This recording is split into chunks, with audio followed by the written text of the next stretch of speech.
안녕하세요. 결혼한 지 10년이 좀 안 되는 40대 초반의 여성입니다. 그간 시부모님의 억울한 대접 앞에서 제대로 한번 대들어보지 못하고 불쌍한 신랑만 잡고 산 며느리이기도 하고요. 그런데 이번에 또다시 시아버지가 말도 안 되는 억지를 쓰시네요. 착하고 순에 빠진 막내 아들이 결국엔 또 내내하고 숙이고 들어올 거라 생각하시니 그러시는 거겠지요. 며느리는 그런 아들에게 아무 말도 하질 않으니 아들보다 못하게 생각하셨을 테고요. 그런데 쥐도 궁지에 물리면 고양이를 문다는 말처럼 저도 더는 가만히 당하고만 있을 수는 없겠는 거예요. 그래서 에라 모르겠단 심정으로 내질러 버렸는데 스스로 잘했다 싶어서 제 이야기 한번 해보려고 합니다. 남편하고는 고등학교 끝나고 아르바이트를 하면서 알고 지내게 된 사이예요. 그렇게 9년을 알고 지내다가 뒤늦게 연인 사이가 되어서 4년을 더 만났습니다. 오랫동안 지켜봤던 탓에 서로를 알아가는 시간은 그다지 필요치 않았지만 연애 당시 남편이 계약직으로 일을 하고 있었거든요. 참고로 남편은 고졸에 대기업 생산직으로 입사한 상황이었어요. 그리고 남편은 전문직 직업을 가진 저에게 자기가 걸맞는 사람인지 모르겠다 하면서 자기도 정규직이 되든 이직을 하든 아무튼 자기 상황이 좀 더 안정적일 때 식을 올리고 싶다고 하더라고요. 그렇다 보니 저와 남편 서로 확신이 있었음에도 불구하고 연애 기간이 좀 길어졌네요. 저희 친정에서는 홍기찬 딸이 허송세월을 보내는 건 아닌지 걱정이 많으셨지만요. 그래도 정말 운 좋게 남편이 정규직으로 전환이 되면서 저희도 마침내 부부라는 결실을 맺게 되었지요. 남편은 세 남매 중 막내로 위로 신우랑 아주버님이 있어요. 그런데 남편은 신우하고는 사이가 그럭저럭 괜찮은 반면 아주버님하고는 영 좋지가 못합니다. 그리고 그 이유가 저희 시부모님은 뭐니뭐니 해도 장남이 최고라고 생각하시는 분들이셨기에 아주버님을 위해서라면 신우랑 저희 남편은 어떻게 되든 말든 크게 관심도 없으시거든요. 일례로 신우랑 언젠가 같이 술 한잔하게 돼서 들은 이야기인데 신우가 결혼한다고 했을 때 시부모님이 그렇게 반대를 하시더래요. 그리고 그 이유가 알고 보니 그 무렵 아주버님이 대학원에 가겠다고 난리도 아니었는데 그때가 저희 시부모님은 하시던 사업을 몇 번이나 망하시고 마지막으로 동네에서 작은 식당을 하고 계시던 때였던 거지요. 게다가 그나마 장사도 되질 않아서 그 잘난 장남아들 대학원비를 내주실 여력이 안 되셨고요. 그러니까 그 불똥이 신우한테 튀어서는 아무리 그래도 혈육이 먼저 아니겠냐며 장남이 잘 돼야 집안이 잘 돌아간다며 결혼자금은 아주버님 학비로 먼저 쓰라고 하셨답니다. 그래서 신우가 싫다고 하니까 급기야는 신우더러 남자애 환장했냐고 그러시더래요. 그러면서 머리카락을 다 잘라놓겠다고. 그리고 그 말에 열받은 신우가 에라 모르겠단 심정으로 시매부와 혼인신고부터 해버리고는 식장에 올 테면 오시고 말 테면 마시라며 결혼을 밀어붙였다는 거예요. 그리고 이후로 신우는 지금까지 시부모님에게 감정이 좋지 못해서 생일이나 명절처럼 특별한 일이 있지 않고는 굳이 시댁에 발걸음을 하지 않아요. 이런 속사정을 알기 전에는 어쩌면 딸이 돼서는 저렇게 매정할까 싶었는데 알고 보니 다 그럴 만한 이유가 있었던 거지요. 그럼 저희 아주버님은 어떤 사람이냐면요. 솔직히 제가 결혼 전부터 시작해서 남편이나 신우에게 아주버님 때문에 받은 차별이라던가 여러 이야기를 듣긴 했지만 저에게 직접적으로 준 피해는 없었거든요. 일부러 저를 골탕 먹이고 그런 것도 없었고요. 그래서 원래는 딱히 나쁜 감정 같은 건 없었어요. 그런데 며느리가 돼서 옆에서 지켜보니까 시부모님이 자식 셋을 대할 때 달라도 너무 다르게 대하시는 거예요. 결혼자금 이런 건 말해 뭐 하겠어요. 신우 자기가 모은 돈 갖고 시집 갔고 저희 남편도 시부모님 도움 하나도 안 받고 저랑 결혼했는데 아주버님은 1억 받아 장가 가셨단 소리 듣곤 솔직히 황당했던 게 사실입니다. 하지만 이거야 시부모님이 당신 재산 그렇게 쓰시겠다는데 자식은 물론이고 며느리인 제가 뭐라고 하겠어요. 그냥 속으로 서운하다 생각할 뿐이었죠. 하지만 정말 저를 빈정상하게 했던 건 시부모님이 먹는 걸로 자식들을 차별하신 거예요. 예를 들어 저희 부부나 신혼애가 시댁에 가면 그냥 냉장고에 있는 반찬 꺼내서 대충 차려 먹는 식이라면 아주버님네가 시댁에 가면 상다리가 부러질 만큼 그리고 그 위에는 한우부터 시작해서 온갖 육해공산의 진미가 다 올라가더라고요. 한마디로 저희가 평소에 먹는 반찬은 아주버님 밥상에선 감히 올려선 안 되는 음식이었지요. 그리고 더 열받는 건 그렇게 차별을 하시면서도 시쳇말로 잡일 막일 심부름. 온갖 기사 노릇이 필요할 때면 저희 남편을 찾으셨다는 거예요.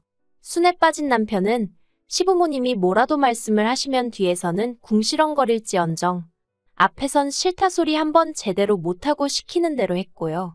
그리고 그 꼴을 옆에서 보고 있는 제 속은 타들어갔지요. 말이 나와서 말이지만 무슨 좋은 꼴을 보겠다고 그런 취급을 받으면서도 막말로 시부모님을 끊어내지 못하나 싶을 때도 많았어요. 얼마나 답답했던지 오죽하면 언젠가 제가 남편더러 그러지 말고 막말로 당신도 한번 들이받으라고 한 적도 있다니까요. 그런데 남편 반응은 그래서 뭐가 남겠냐입니다. 하루가 다르게 나이 들어가는 시부모님 염장질러서 우리한테 좋을 게 뭐가 있겠냐면서 자기가 따지고든들 딱히 뭐가 달라질 것 같지도 않다나요. 사실 남편 말도 일리는 있었던 게 시부모님 두 분 다 누가 더하고더라고 할 것 없이 성격이 보통이 아니셨어요. 그러니 그렇게 종부리듯 하고도 고맙다 소리는커녕 욕만 바가지로 하셨겠지요. 그렇다고 막말로 나한테 사과 좀 해주세요 하고 싶은 것도 아니었으니 그냥 마음을 비우고 살게 된 것 같아요. 아무튼 신혼에는 어떤 생각으로 살았는지 몰라도 적어도 저랑 남편은 우리는 우리끼리 잘 살면 된다 그렇게 생각했네요. 그런데 시아버지의 허리디스크와 시어머니의 간암이 연달아 발견되면서 상황이 생각지도 못한 곳으로 흘러갔습니다. 그리고 시아버지의 허리디스크도 상황이 좋지 않았지만 진짜 문제는 시어머니셨지요. 간암이 원래 소리 없는 침묵의 암이니 어쩌니 하더니 이미 손쓸 도리가 없었거든요. 그래서 발견되고 한 달도 되지 않아 세상을 떠나시대요. 그리고 시아버지도 허리디스크 수술을 받으셨습니다. 다행히 수술과 입원 과정에서 간병인을 썼기에 자식들이 크게 고생은 안 했어요. 물론 저나 저희 남편이야 잔심부름 때문에 이리저리 불려다니긴 했지만 매번 당하던 일이라고 표현해야 할지 아무튼 그래서 그럭저럭 넘어갔다 싶었지요. 그런데 상황이 예상치 못한 곳으로 흘러갔습니다. 이제 시어머니도 돌아가시고 안 계신 마당에 시아버지께서 수술까지 하시고 나니 아무래도 거동도 불편하시고 여러 가지로 버거우셨던 모양이에요. 급기야 합가 이야기를 꺼내셨거든요. 그런데 어이없게도 그 대상은 바로 저희 가족이었습니다. 저희랑 합가를 하고 싶으시다는 거예요. 당연히 싫었고 안 된다고 했어요. 그리고 고맙게도 신우까지 나서서는 시아버지더러 말도 안 되는 소리 하지 마시라고 그 잘난 장남도 따모하냐면서 장남이랑 사시라고 아주 난리를 쳐주었습니다. 게다가 거기서 그치지 않고 아주버님한테도 전화해서 그만큼 지원받아서 그 정도 해놓고 살면 자식돌이는 하라고 네가 사람이 맞긴 하냐 하면서 악을 썼더라고요. 그런데 그래도 전 평소에 아주버님이 경우는 있는 분이라고 생각했는데 시아버지 일로 만나자 해서 나갔더니 무슨 말 같지도 않은 소리를 꺼내왔습니다. 한다는 말이 자기가 계산을 해봤는데 이제껏 시부모님이 자기한테 해주신 지원이 돈으로 환산하면 4억쯤 되는 것 같다면서 자기가 그 돈 토해낸다고. 저희 남편이랑 신우한테 1억 3천씩 줄 테니까 그거 받고 시아버지 똑같이 나눠서 봉양을 했으면 좋겠다는 거예요. 그리고 그 말이 끝나기가 무섭게 신우가 아주버님더러 제정신이냐고 악다구니를 썼어요. 그럼 네가 우리 그 시절로 데리고 돌아가서 대학을 보내줄 거냐? 결혼할 때 돈을 보태줄 거냐? 이제 와서 그깟 돈으로 뭘 하라는 거냐면서 정말이지 틀린 말 한마디 없이 퍼붓더라고요. 그리고는 아주버님한테는 받았을 땐 이런 날이 올지 몰랐냐면서 네가 책임지라 하더니 저희 부부한테는 행여나 아버지 모신다고 하지 말고 니들이나 니들 인생 즐겁게 살라고 하대요. 모시고 사네 어쩌네 하면 자기랑 영끈을 각오하라면서요. 그런데 그 일이 있고 얼마 후 이번엔 시아버지가 직접 저희와 신우를 부르셨어요. 그리고는 하시는 말씀이 그간 아주버님한테 지원해 주셨던 돈을 전부 다 돌려받으셨다며 죽을 때 그걸 저희에게 나눠주시겠답니다. 그러니 저희더러 일단은 번갈아 가면서 당신을 모시라고요. 그러자 신우가 정말 지긋지긋하다면서 시아버지더러 아니 그렇게 평소에 장남 없인 못 산다 해놓고는 이제 와서 우리한테 이러는 이유가 뭐냐고 따지고 들더라고요. 그러자 시아버지 하시는 말씀이 그 집은 맞벌이도 하고 애도 둘이라서 당신이 힘들 것 같답니다. 그리고 그 이야기를 들은 신우가 여기 일 안 하는 사람이 어딨냐고 받아쳤어요. 신우 말대로 저희 부부도 맞벌이, 신우네도 맞벌이였거든요. 다만 아주버님네랑 차이가 있다면 저희나 신우네는 자식이 하나뿐이라는 거였지요.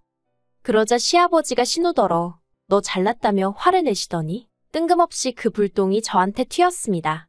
시아버지께선 갑자기 저더러 너는 시집와서 한 게 뭐가 있냐며 아들을 낳은 것도 아니고 도대체 정신머리를 어디다 두고 살았길래 시어머니가 그렇게 될 때까지 몰랐냐는 거예요. 며느리가 돼서는 시어머니 건강 하나도 못 챙기고 정말 화가 나신다나요?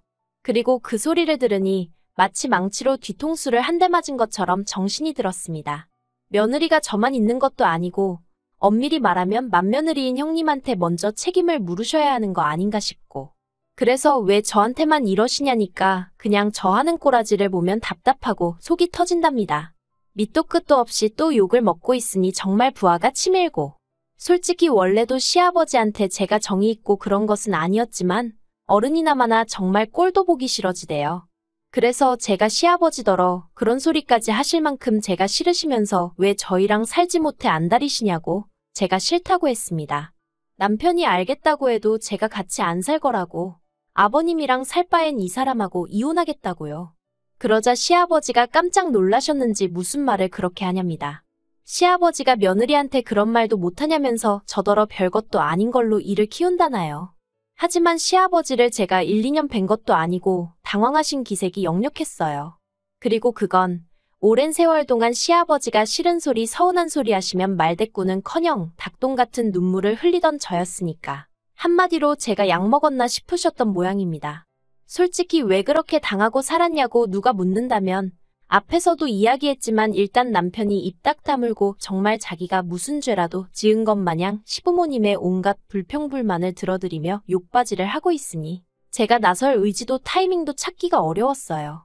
그저 그럴 때마다 그 시간만 지나가길 바라고 이후로 남편이랑 저랑 서로 다독이며 그래 늙어가는 부모님 이겨서 뭐 하겠어 하고 참았을 뿐이에요. 그리고 솔직히 마음 한구석에선 말씀은 저렇게 하셔도 우리한테 미안한 마음이 조금은 있으시겠지, 고마워하고 계시겠지 그런 믿음이 있었달까요? 그런데 이번에 시아버지가 저에게 하신 말씀은 그간 제 일마리 기대를 깨부시기에 충분했고, 까놓고 말해서 제가 나중에 무슨 부귀 영화를 누리겠다고 그 푸대접을 또 받으며 살아야 하나 싶더라고요. 그래서 절대로 안 모신다고 그러곤 남편한테 선택하라 했습니다. 시아버지 밑에서 머슴마냥 평생 빗자루로 얻어맞으며 살 건지 저랑 같이 살 건지 말이에요. 그랬더니 남편이 한숨 한번 길게 내쉬더니 시아버지더러 제가 자식을 키우면 키울수록 아버지가 왜 나한테 그렇게 모질게 하셨을까 그런 생각만 들더라면서 더는 아버지 비위 맞추고 눈치 살피며 살기 싫다고, 형하고 사시던 혼자 사시던 알아서 하시라고, 자긴 이제 모르겠다며 죄송합니다 건강하세요 하고는 저더러 집에 가자고 하대요. 그러자 신우도 시아버지더러 결국 이렇게 될 줄 알았다면서 그래도 걱정 없지, 장남이 알아서 해결해 줄 거 아냐 라곤 비꼬더라고요. 그리고 이후로는 정말 귀 막고 아무것도 안 듣고 산다는 심정으로 아주버님이고 형님이고 전화 오는 것도 다 무시하고 지냈습니다.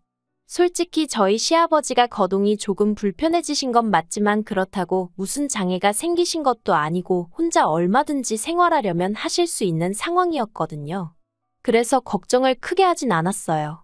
그리고 저희 부부는 그간 할 만큼 했다 싶었으니 솔직히 누가 감히 우리를 욕하겠나 싶었지요. 그리고 저도 돈 벌고 애 키우는 것만으로도 벅차디 벅찼는데 신경질적이고 매번 막말이나 토해내시는 시아버지까지 모시고 살라는 건 솔직히 남편이 사람이면 저한테 바라면 안 되는 일이잖아요. 아무튼 그리고 신우에게 들으니 시아버지가 아주버님네와는 상의도 없이 아주버님네로 쳐들어가셨답니다. 말 그대로 짐가방 하나 싸들고 아주버님네 가서 여기서 살러 왔다고 문 열라고 하신 거지요. 그리고 그 일로 아주버님하고 형님이 이혼한 애만의 소리가 나올 만큼 크게 싸웠다대요. 심지어 형님이 신우한테 전화해서 정말 너무한 거 아니냐고, 자식이 셋인데 왜 자기가 독박을 써야 하냐며 악다구니를 쓰길래 네 남편한테 그러라고 왜 나한테 이러냐고 똑같이 욕을 해줬다고요. 참고로 시아버지는 당신 살던 전셋집 계약 연장도 안 하셔서 이제 아주버님네서 쫓겨나기라도 하시면 당장에 갈 데가 없으시다는데 만약 그런 일이 생긴다면 보나마나 시아버지는 저희 집으로 오시겠지요? 그런데 저희는 이제 이사까지 정말 며칠 남지 않은 상황이거든요. 그리고 저희가 어디로 이사를 가는지는 아무도 몰라요. 원래는 신우한테는 말하려고 했는데 자기는 알고 싶지 않다면서 말하지 말라더라고요. 그리고 제가 이렇게 말하는 게 어떻게 보면 가식적으로 보이겠지만 최근 몇 달 동안 시아버지가 저희 남편을 포함해 자식을 셋이나 두고도 저런 대접을 받는 걸 보니까 한편으로는 서글픈 인생이다 싶대요. 그러니까 왜 자식 하나만 끌어안고 그렇게 어화둥둥 키우셨냔 말이에요. 그럴 것 같았으면 처음부터 하나만 낳으시던가. 솔직히 저희 남편도 운이 좋아 정규직이 되었고 지금은 그럭저럭 남에게 손 안 벌리고 사는 처지가 되었지만 이게 다 자기가 아둥바둥 노력하고 살아서 된 거지. 시부모님 덕을 봤다는 생각은 안 하는 눈치예요. 옆에서 제가 보기에도 그렇고요. 하지만 아주버님은 아무래도 학벌도 좋고 하니까. 물론 자기가 노력도 하기야 했겠지만 그래도 저희 남편보단 어떻게 보면 사는 데 있어서 난이도가 쉽지 않았을까요? 그리고 저희 남편도 처음부터 아주버님만큼 대학물 먹고 했으면 지금보다 더 잘 됐을 수도 있잖아요. 물론 이제 와서 아무리 생각해봤자 의미 없는 아쉬움이지만요. 그냥 제가 답답하고 그래서 하는 말이에요. 아무튼 아주버님이 아무리 그래도 자기 아버지인데 설마 시아버지를 어디다 버리기야 하겠어요? 알아서 잘해드리겠지요. 신우 말대로 더는 정말 신경 쓰지 않으렵니다. 그 집이 이혼을 하던지 어쩌던지 그것도 다 자기 팔자 아니겠어요? 저는 그냥 저희 세 식구 알콩달콩 건강히 잘 살 생각만 하려고요.